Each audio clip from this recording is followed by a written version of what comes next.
Hey guys, it's Chris Rostovsky, the creator of Legends of Lima, and today I'm going to be teaching you how to play.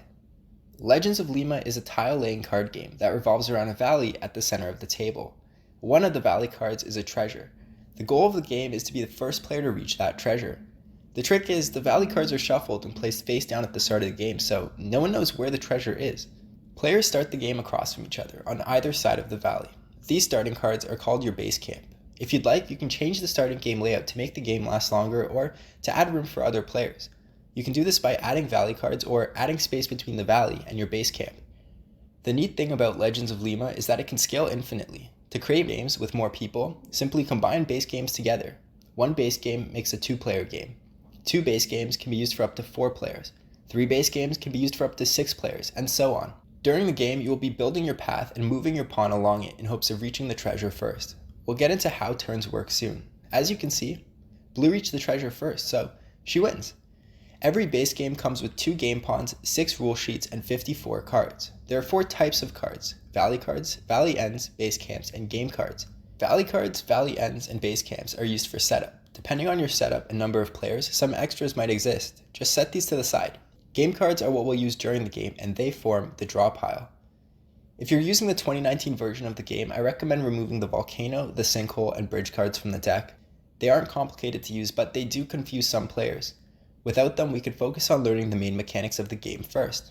As we mentioned, to win this game, you have to be the first player to get your pawn to the treasure.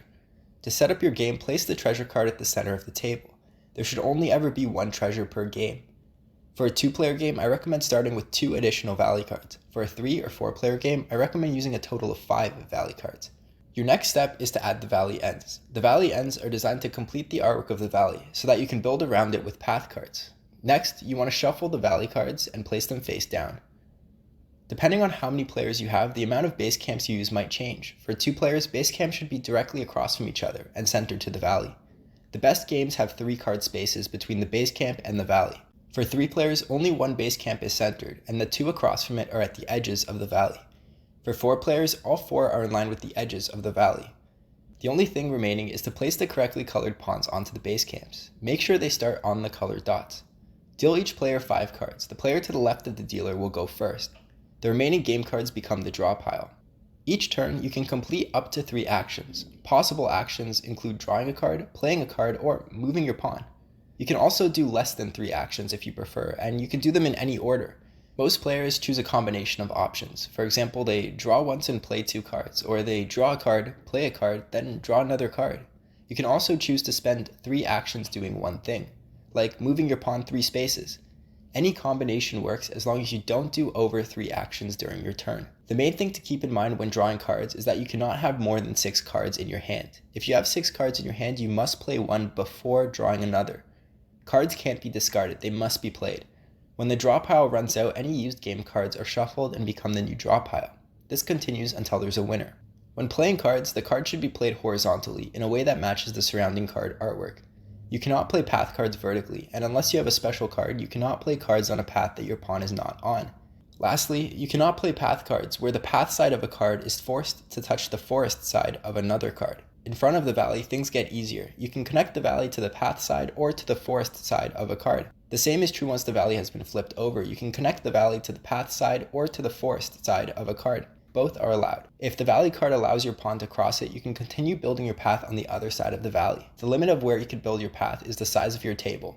Moving 1 space is 1 dash. You may move forwards or backwards, but you cannot jump to other paths. You must take into account the artwork and the direction of the designed path. The way to flip over a valley card is to step onto it with a pawn. The pawn would go onto the first red dash. It can then continue to the other side if a path exists. Sharing spaces with other players is allowed. The bridge valley card is unique in that a pawn can only travel vertically across it. The 2 dashes to the left and right of the bridge are essentially dead ends. When stepping onto the treasure valley card, you must take 1 additional step to reach the treasure. You do not immediately win when the card is turned over. Hidden in the valley could be trap cards. When stepped on, these trap cards send your pawn back to your base camp.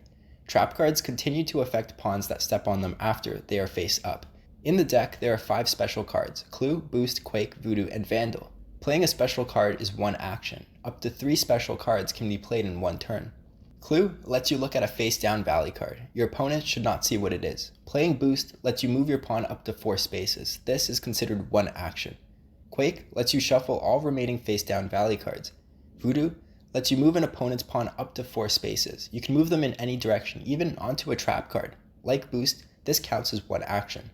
Vandal can be used to let you play a path card on anyone's path, or remove a game card from the field that you might not want there. Cards removed with Vandal are out of play until the draw pile runs out. They go into the used card pile. Vandal cannot be used to remove valley cards, valley ends, base camps, or paths other pawns are on. I'd like to thank everyone that purchased and supported Legends of Lima. In 2019, the game had been played over 1,000 times, and in 2020, we're on track to sell 10,000 games.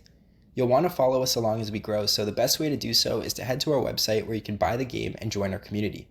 You can also follow us on Instagram. We're going to be sharing upcoming expansions and posting competitions, gameplay tips, and fan photos. Thanks for watching, and as always, if you have any questions or concerns, you can email me at chris@legendsoflima.com.